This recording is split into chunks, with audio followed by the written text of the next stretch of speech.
नमस्कार, स्वागत है आपका संसद टीवी पर। मैं हूं मनोज वर्मा और आप देख रहे हैं हमारा खास कार्यक्रम मुद्दा आपका।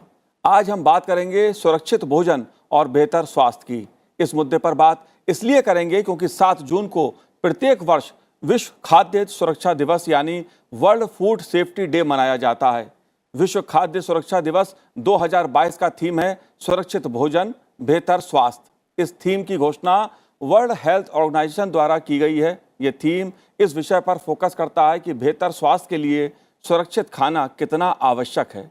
यह मुद्दा कितना गंभीर है, इस बात का अंदाज इन आंकड़ों से लगा सकते हैं। मसलन दुनिया भर में अनुमानित 4,20,000 लोग हर साल दूषित भोजन खाने से मर जाते हैं। मरने वालों में 5 साल से कम उम्र के बच्चों की संख्या 1.25 लाख के आसपास रहती है। दुनिया की लगभग 2 अरब से अधिक आबादी भुखमरी के संकट से जूझ रही है। गेहूं सहित अनाज की भारी कमी ने लाखों लोगों को खासतौर पर अफ्रीका में भुखमरी और कुपोषण के कगार पर ला दिया है। रूस यूक्रेन मिलकर वैश्विक गेहूं निर्यात का लगभग 1/3 प्रदान करते हैं, लेकिन दोनों देशों के बीच युद्ध ने कई देशों के सामने रोटी और ब्रेड का संकट खड़ा कर दिया है। लेकिन आज के कार्यक्रम में हम बात युद्ध की नहीं, जीवन के सुरक्षित भोजन और बेहतर स्वास्थ्य की करेंगे। चर्चा करने के लिए खास मेहमान मेरे साथ जुड़े हुए हैं। सतत खाद्य प्रणाली CSE के निदेशक अमित खुराना जी हमारे साथ स्टूडियो में मौजूद हैं। अमित जी, आपका बहुत बहुत स्वागत है संसद टीवी पर। साथ ही हम बात करेंगे एम्स के सार्वजनिक स्वास्थ्य जो पोषण है उसके डॉक्टर उमेश कपिल जी से। उमेश जी, आपका भी बहुत बहुत स्वागत है। और बात होगी FSSAI के पूर्व CEO पवन अग्रवाल जी से। पवन जी, आपका भी बहुत बहुत स्वागत है। लेकिन अमित जी, शुरुआत मैं आपसे करूंगा। विश्व खाद्य सुरक्षा दिवस हर साल मनाया जाता है। कितनी जागरूकता आई है दुनिया में? जो आंकड़े देख रहा हूं मैं कि 4 लाख से ज्यादा लोग मर जाते हैं हर साल दूषित भोजन करने से। इसका संदेश क्या है? पहला आपका सवाल है कितनी जागरूकता आई है मनोज जी। जागरूकता जरूर आई है और ये निरंतर बढ़ रही है। लेकिन वो जागरूकता क्या उस लेवल तक पहुंच गई है कि अब हम उस प्रॉब्लम को सॉल्व कर पाए हैं? शायद अभी नहीं जी। जागरूकता आना ही अपने आप में काफ़ी नहीं है, उस पर एक्शन होना, प्लान बनना, पॉलिसी बनना, उस पॉलिसी की इम्प्लीमेंटेशन होना, ये भी बहुत ज़रूरत बात है। वहाँ बहुत काम होना बाकी है, विश्व भर में और भारत में भी। दूसरा आपका सवाल है क्या अहम मैसेज है? जी, अहम मैसेज बड़ा क्लियर है, जो इस बार के थीम में भी आता है। खाने और स्वास्थ्य का जो रिश्ता है, जो नाता है, वो बहुत अहम है। और ये सिर्फ इस बात पर निर्भर नहीं करता है कि खाना खाया कैसे जा रहा है, ये इस बात पे बहुत ज़्यादा निर्भर करता है कि खाना उगाया कैसे जा रहा है, खाना बनाया कैसे जा रहा है। हमें इस चीज़ को ध्यान रखना है। जी, खाना उगाया कैसे जाता है, खाना बनाया कैसे जा रहा है, ये इस पे भी बहुत कुछ निर्भर करता है। पवन जी, आप कैसे देखते हैं इस पूरे मुद्दे? क्योंकि तमाम तरह के कानून बने हुए हैं कि लोगों को अच्छा खाना मिल सके, दूषित खाना ना मिले, लेकिन इसके बावजूद मिलावट का एक बहुत बड़ा मुद्दा पूरी दुनिया के सामने खड़ा है। आप कैसे देखते हैं इस मुद्दे को? देखिए, मैं जो अमित जी से पूरा सहमत हूं कि ये समस्या बहुत गंभीर है और ये नई समस्या नहीं है, सदियों से चली आ रही है। और इस समस्या का निवारण जो है उतना आसान भी नहीं है, क्योंकि इसमें बहुत सारे स्टेक होल्डर्स इन्वॉल्व हैं। उसमें सबकी एक दायित्व, सबका एक दायित्व है। जहाँ तक खाद्य सुरक्षा की बात है और उससे जुड़ी हुई जो मिलावट की जो बातचीत की जा रही है, ये कहा जा सकता है कि मिलावट से अभी फूड सेफ्टी का जो खाद्य सुरक्षा का मामला है उससे थोड़ा सा और आगे है। इसीलिए नया कानून लाया गया था कि केवल मिलावट की वजह से असुरक्षित नहीं हो जाता है हमारा भोजन। उसमें जैसा कि अमित जी ने कहा कि कैसे उगाया जा रहा है, उसमें पेस्टिसाइड रेजिड्यू तो नहीं है, जो हैवी मेटल्स हैं वो तो नहीं आ रहे हैं खाना उगाते हुए या खाना बनाते हुए। और जैसे ही फूड चेन में खेतों से लेकर हमारी डाइनिंग रूम तक जब खाना आता है, उसमें किसी प्रोसेस में वो असुरक्षित तो नहीं हो जाता है जी। उसके लिए कानून बनाए गए हैं, उसमें बहुत से नियम हैं। और जो नियम है ज्यादातर, क्योंकि खाना हमारे भारतवर्ष में किचन में ही बनाया जाता है, तो सबसे पहले फूड सेफ्टी की रिस्पॉन्सिबिलिटी सिटीजन्स की है, जो खा रहे हैं किचन में बना रहे हैं वो सेफ हो, और बड़ा दायित्व और रिस्पॉन्सिबिलिटी फूड बिजनेसेस का भी है। अनफॉर्चुनेटली हमारे देश में छोटे छोटे बिजनेसेस बहुत ज़्यादा हैं, और वहाँ पर ये खाद्य सुरक्षा को इंश्योर करना उतना डिफिकल्ट हो जाता है, उतना मुश्किल हो जाता है। जी, इसीलिए सवाल खड़ा हो रहा है कि अच्छा खाना खाएं हम, लेकिन कैसे खाएं? जब उगाही रसायन युक्त खाना खाने को मिलेगा तो उसका जाहिर तौर पे स्वास्थ्य पे असर पड़ेगा। डॉक्टर उमेश जी, आप कैसे देखते हैं? दूषित भोजन की बात हो रही है। जहाँ तक सवाल है कि दूषित भोजन का, एक इम्पॉर्टेंट इशू है कि how the food there are contaminants like pesticides. Pesticides are part of our life. एक किसान है, उसको अपनी खेत के अंदर उपज की ज्यादा चिंता होती है rather than pesticide contamination. वो डीडीटी का यूज करता है, वो different type of insecticide use करता है। उसको इससे फर्क नहीं पड़ता कि उसका एंड प्रोडक्ट में कितना कंटामिनेशन है पेस्टिसाइड का। उसको इसकी बात की ज्यादा चिंता रहती है कि उसकी जो फसल है वो पूरी तरीके से उपज दे, ताकि वो अपने परिवार का पेट भर सके। तो ये आप मान के चलिएगा कि ये जो कंटामिनेशन ऑफ फूड है due to pesticides, it's a inherent problem, और गवर्नमेंट ने काफी काम किया है इसके ऊपर। और ख़ास तौर से अगर पिछले 10 साल देखेंगे तो food safety authority, standard authority of India ने बहुत अच्छा काम किया है। मेरे ख्याल से विश्व के अंदर हमारा देश ही एक ऐसा देश है जहां पर हमने इतनी ज़्यादा लोगों को एक अपने फूड सेफ्टी नेटवर्क में जोड़ा है, और हमने हर चीज़ के एक मानक या फूड स्टैंडर्ड्स इस्टेब्लिश किए हैं। उसमें थोड़ी बहुत कमी हो सकती है, पर वो जो स्टैंडर्ड्स हमने जो स्टैब्लिश किए हैं वो ग्लोबल स्टैंडर्ड्स के बराबर हैं। और हमने अपने देश की जो प्रक्रिया है, जो हमारे नेशनल इंस्टीट्यूट ऑफ न्यूट्रिशन है उनकी जो गाइडलाइंस हैं, और बाकी जो गाइडलाइंस हैं, WHO की गाइडलाइंस हैं, FAO की गाइडलाइंस हैं, उन सबको मिलाकर हमने जो अपने मानक तैयार किए हैं वो मेरे हिसाब से बहुत ही इम्पोर्टेंट है। और डॉक्टर पवन अग्रवाल सर ने बहुत ही अच्छा काम किया है पिछले 10 साल के अंदर। पर मैं आपको एक बात और बताना चाहूँगा कि अगर हम फूड को कंसिडर करते हैं तो जो ड्रिंकिंग वाटर है, this is also part of the food. This is a supreme court decision.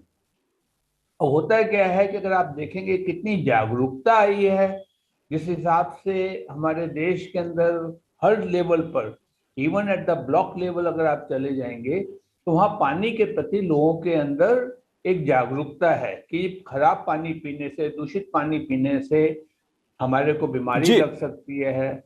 Ji doctor Umesh, लोगों के अंदर बहुत ज्यादा जागरूकता है। इसमें सवाल नहीं उठता कि लोगों में जागरूकता आई है। बिल्कुल लोगों में जागरूकता आई है, कानून भी बहुत अच्छे अच्छे बने हैं, मानक भी फिर से तय किए गए हैं, अच्छा खाना लोगों को मिल सके। लेकिन उसके बावजूद मिलावट का एक बहुत बड़ा सवाल है। ये सवाल मैं अमित जी आपसे भी समझना चाहूँगा, लेकिन उससे पहले विश्व खाद्य सुरक्षा दिवस ये जो मनाने की नौबत आई पूरी दुनिया में, वो क्यों आई, पहली बात। और दूसरी बात, अगर हम पानी की बात करें तो वो भी शुद्ध नहीं मिल पाता, दूध की बात करें वो भी शुद्ध नहीं मिल पाता, अगर हम कृषि उत्पाद की बात करें तो उसमें भी रसायन का सवाल आता है। कहाँ शुद्धता है और ये कैसे आएगी? जी, तो आपने बिल्कुल सही दिशा में डिस्कशन को लेके जा रहे हैं मनोज जी। मानक होना एक बात है, उसकी ग्राउंड रियलिटी अलग बात है। जी, थोड़ा मैं विस्तार से बताता हूँ। सेफ फूड का मतलब वो पुराना समय था जब हम अडल्ट्रेशन को मानते थे ये अनसेफ फूड है। अब बात कंटामिनेशन की होती है, जिसमें पहला मुद्दा सबसे बड़ा पेस्टिसाइड का आता है। हमारे पेस्टिसाइड के जो मानक हैं अच्छे हैं, फूड सेफ्टी और स्टैंडर्ड अथॉरिटी ऑफ इंडिया के, उसके स्टैंडर्ड अच्छे हैं खाने में। लेकिन आज भी भारत में पेस्टिसाइड बहुत यूज़ होता है, फर्टिलाइज़र बहुत यूज़ होता है। प्रधानमंत्री जी पिछले कुछ समय से कहते आ रहे हैं नेचुरल और ऑर्गेनिक फार्मिंग की बात कर रहे हैं, ये हम अच्छी दिशा में चलने की बात अब कर रहे हैं। मगर ये भी सच्चाई है कि अभी तक हम सिर्फ लगभग 2% से ज़्यादा हमारी जो लैंड है, जो नेट सोन एरिया है, वो ऑर्गेनिक या नेचुरल फार्मिंग कर रहा है। ये हो गई बात एक। दूसरी बात, हमारे खाने में एंटीबायोटिक्स का बहुत ज़्यादा रोल है, जो एनिमल फूड्स होते हैं जैसे कि दूध, जैसे कि मीट, पोल्ट्री से, जैसे कि मछली, इस सब को जिस तरह से आज की डेट में एक इसको बोलते हैं इंटेंसिव एनिमल फार्मिंग सिस्टम, जो केमिकली डिपेंडेंट है, जिस तरह से बनाया जा रहा है, उसमें क्लियरली वो एंटीबायोटिक्स यूज़ हो रहे हैं, जैसे और वो यूज़ हो रहे हैं जो कि हमारे ह्यूमन बींग्स को आईसीयू वगैरह हॉस्पिटल में जो जान बचाने के लिए यूज़ होते हैं, वो उनकी ग्रोथ को प्रमोट करने के लिए यूज़ हो रहे हैं, जैसे चिकन में मान लीजिए, जैसे मछली में मान लीजिए, मछली पालन में।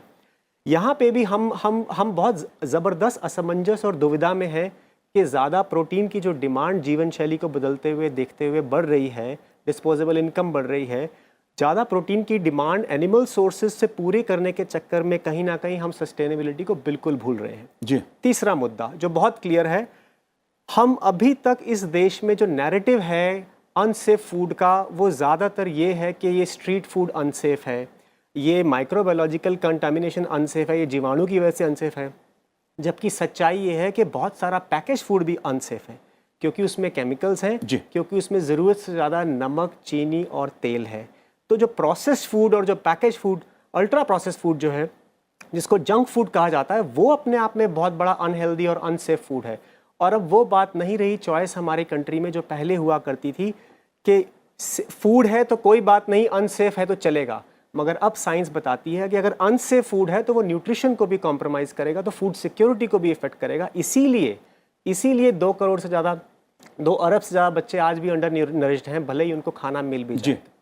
जी बिल्कुल अमित जी, जो कुपोषण की समस्या है वो देश में और पूरी दुनिया में गंभीर रूप से संसार के सामने खड़ी हुई है। लेकिन जो आपने कहा कि डिब्बा बंद भोजन, इसे हम पैक्ड फूड भी कहते हैं, उसका चलन काफ़ी बड़ा है पवन जी। लेकिन जो सुरक्षा के मानक हैं, जो खाद्य पदार्थों के लिए मानक तय किए गए हैं, वो सब हैं, कागजों में सब हैं, डिब्बे पे सब लिखे होते हैं। लेकिन जो फूड चेन होती है, क्या उसमें उसका पालन हो रहा है? देखिए, ये जो संस्था जो FSSAI बनाई गई थी और स्टेट्स में फूड सेफ्टी कमिश्नर्स हैं, हालांकि पहले भी रहे हैं ये, लेकिन 2006 के कानून के बाद में इसमें काफी बदलाव आया है। जैसा अमित जी ने बताया कि अब मिलावट, पहले केवल मिलावट का मुद्दा था, अभी कंटेमिनेशन का मुद्दा भी आ रहा है, पैकेज्ड फूड का मुद्दा भी आ रहा है।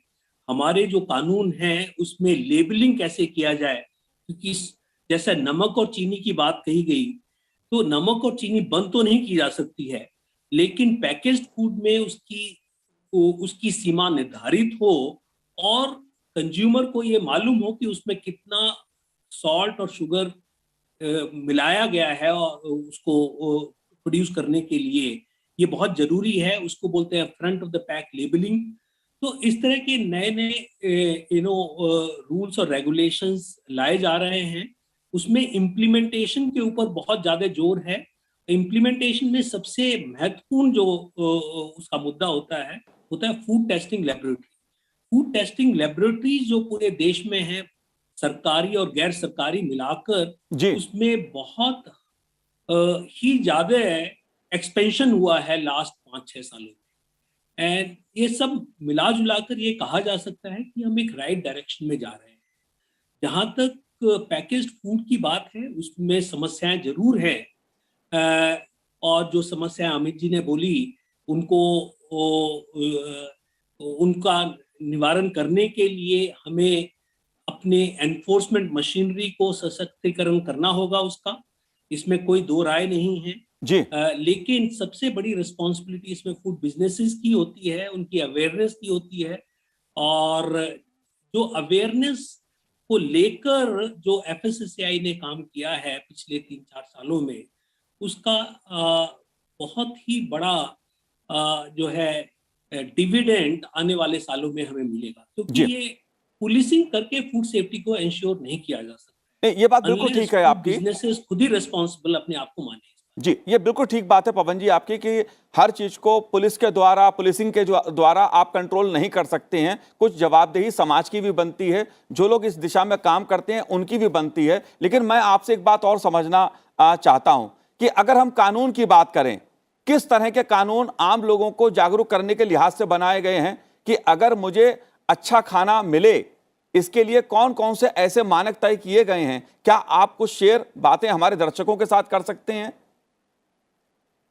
देखिए, सबसे बड़ा जो पैकेज फूड की बात की जी। है, उसमें लेबलिंग रेगुलेशंस होते हैं कि खाने के ऊपर जो लिखा है वही आपको प्रोवाइड किया जा रहा हो। तो लेबलिंग रेगुलेशंस में, ये लेबलिंग रेगुलेशंस पहले बहुत ही स्केची थे, अभी उसको काफी सुदृढ़ किया गया है। जी। इम्प्लीमेंटेशन में खामियां हो सकती हैं, लेकिन साथ साथ में कंज्यूमर को एजुकेट किया जा रहा है कि लेबलिंग रेगुलेशन को कैसे पढ़ें और कैसे वो डिमांड करें। अगर वहां पर कोई कमी पाई जाती है तो उसकी कैसे कंप्लेंट किया जाए। तो इसको लेकर बहुत सारी कार्यक्रम किए जा रहे हैं, जो कि छोटे बिजनेसेस से लेकर बहुत बड़े बिजनेसेस तक सबको अपने दायरे में लेते हैं इस तरह के कानून।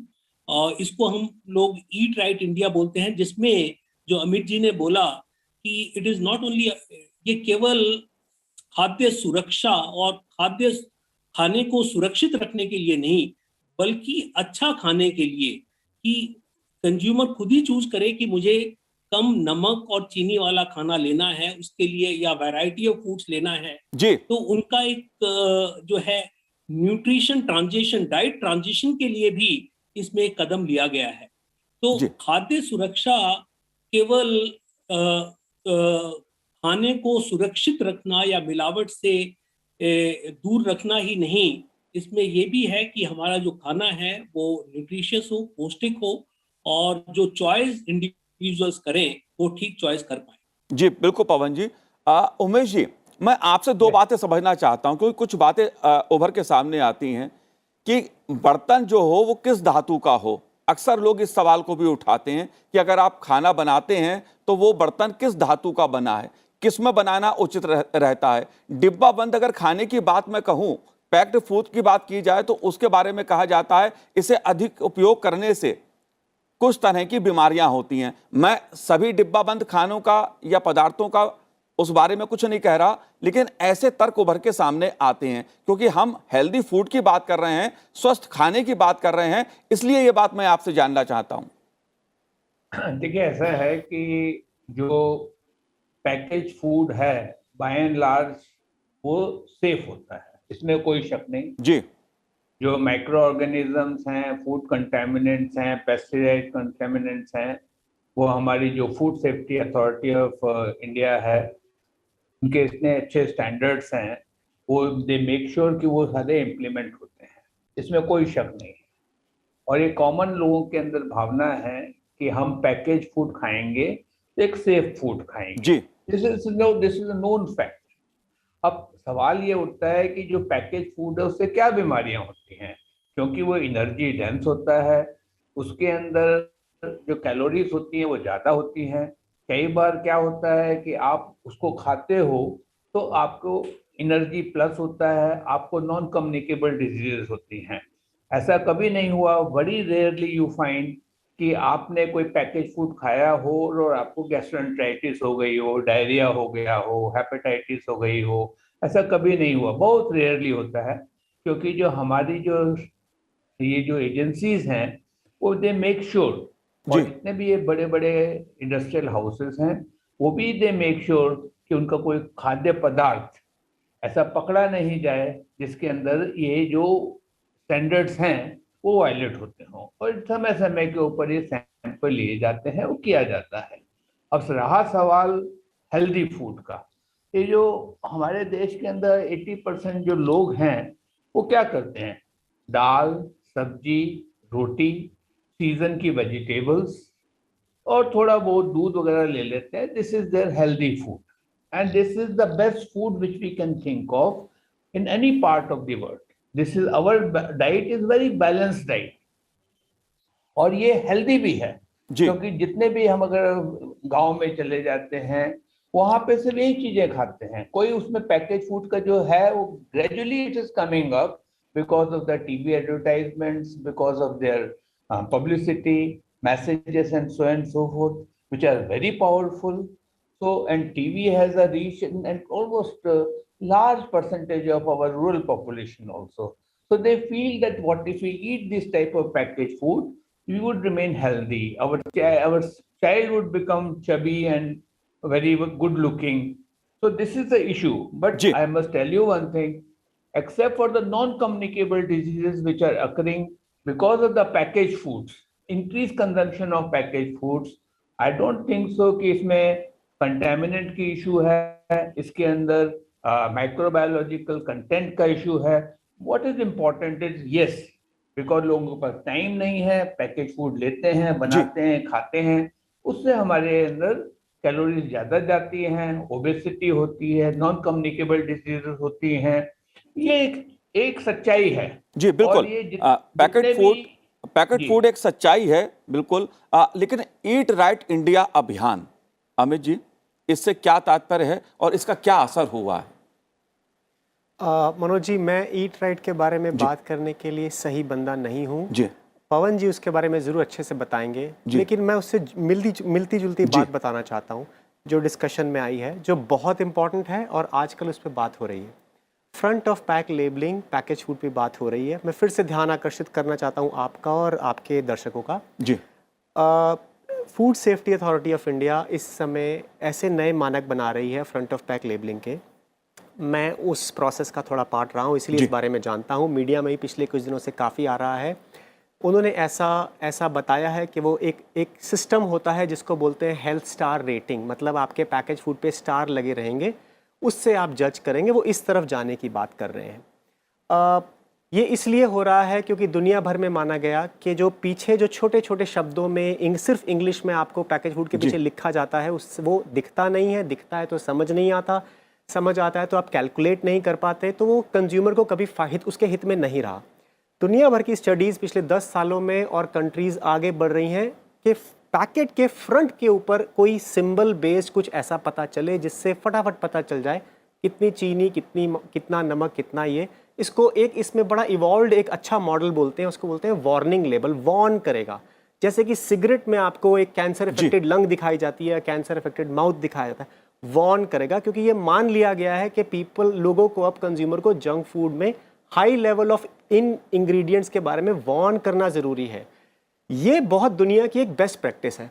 बट अनफॉर्चुनेटली, और ये बड़े दुख के साथ मुझे कहना पड़ रहा है कि हम जिस दिशा में जा रहे हैं, जो कि हेल्थ स्टार रेटिंग है, वो तो बल्कि ग्लोरीफाई कर देगा इस तरह के ऐसे खाने को जो कि हमारे अनहेल्दी फूड है और ग्लोबली जाना जाता है डायबिटीज़, हाइपरटेंशन, कुछ तरह के कैंसर, हार्ट डिजीज़ को कॉज करने के लिए। यहाँ हमें बहुत ज़रूरत है कि हम सही दिशा में जाएं और जो ये गलत दिशा में जाने की कोशिश चल रही है उसको रोका जाए। जी बिल्कुल। पवन जी, मैं आपसे भी समझना चाहूँगा कि क्योंकि ईट राइट इंडिया अभियान, इसकी काफ़ी चर्चा होती है, इसका एक प्रभाव भी देखने को मिला है, इससे तात्पर्य क्या है और उसका क्या असर आया है, क्या कुछ बदलाव हुआ है इसके कारण? देखिए, मैं अमित जी की बात से ही शुरू करूंगा। जी जो front of the pack labelling की इन्होंने बात की, और उसको लेकर कंज्यूमर ऑर्गेनाइजेशंस और फूड अथॉरिटी FSSAI के बीच में कुछ मतभेद है, और मैं आशा करता हूं कि वो मतभेद आहिस्ता आहिस्ता दूर हो जाएगा जिस डायरेक्शन में हम लोग जा रहे हैं। बट मतभेद के अलावा मैं ये बात भी आपको और हमारे दर्शकों को बताना चाहूंगा कि हमारे देश में मात्र 10% लोग ही पैकेज फूड खाते हैं। 90% अनपैकेज फूड घरों में बनाया हुआ खाना ही खाते हैं। अगर समस्या केवल पैकेज फूड में वार्निंग लेवल तक थी तो ये समस्या मिट जाएगी अगर हम एक बढ़िया सा कुछ लोगों को सतर्क करा दें कि ये खाना मत खाइए, इसको खाने से आपको बीमारी हो जाएगी। लेकिन ये समस्या यहाँ तक नहीं है। लोगों को अपना जो खा रहे हैं, पैकेज्ड हो अनपैकेज्ड हो, उसके बारे में पूरी जानकारी हो और वो अपना डिसीजन ठीक तरीके से ले सकें कि फूड सेफ भी हो, न्यूट्रिशियस भी हो, और हम तो बोलना चाहेंगे कि वो सस्टेनेबली प्रोड्यूस्ड भी हो। जी तो सस्टेनेबिलिटी जो डायमेंशन है फूड का, वो बहुत ही इंपॉर्टेंट डायमेंशन है। और ये अभी हाल ही में लोगों को ये समझ आई है कि सस्टेनेबिलिटी डायमेंशन हमारे फूड प्रोडक्शन सिस्टम्स का कितना इंपॉर्टेंट डायमेंशन। सो ये ईट राइट मूवमेंट जो हमने शुरू किया था 2017 में, उसमें छोटे छोटे कई सारे प्रोग्राम्स हैं, सबको मिलाकर एक ईट राइट पैकेज तैयार किया गया और आहिस्ता आहिस्ता करके पूरे देश को इससे जोड़ा गया through a process of competition to provide safer food businesses के लिए, हमारे ऑफिशियल्स के लिए और कंज्यूमर्स के लिए। कंज्यूमर्स चाहे वो कई स्कूल्स में हो या कैंपसेस में हो, यूनिवर्सिटीज में हो, तो इस तरह के ये एक बुके ऑफ इनिशिएटिव्स है और उसका प्रभाव, उसका असर अब देखने में आ रहा है। आज ही में जो खाद्य सुरक्षा दिवस मनाया जी। गया, उसका जो हमारे मंत्री जी ने बहुत सारे पुरस्कार उसमें दिए, तो उसमें पता लगा कि पूरे देश में उसका काफी असर आ रहा है। आने वाले दिनों में ये और बढ़ेगा और इससे ही हम लोग अपने जो यहाँ के लोग हैं सबको स्वस्थ खाना, वो चूज करें स्वस्थ खाना, उसके लिए हम उनको प्रेरित कर पाएंगे। जी बिल्कुल पवन जी, निश्चित रूप से ईट राइट इंडिया जैसे अभियान भोजन की शुद्धता और गुणवत्ता में सुधार करने में मदद करते हैं, लेकिन हर इंसान को, हर व्यक्ति को इस बात का ख्याल रखना चाहिए कि हम ताज़ा खाएं, अच्छा खाएं और स्वस्थ रहें। यही खाद्य सुरक्षा दिवस का संकल्प भी है। अमित जी, आपने हमसे बात की, आपका बहुत बहुत शुक्रिया। पवन जी, उमेश जी, आपका भी बहुत बहुत धन्यवाद सनसद टीवी से बात करने के लिए। तो आज हमारे इस कार्यक्रम में इतना ही। मुझे दीजिए आज्ञा। नमस्कार।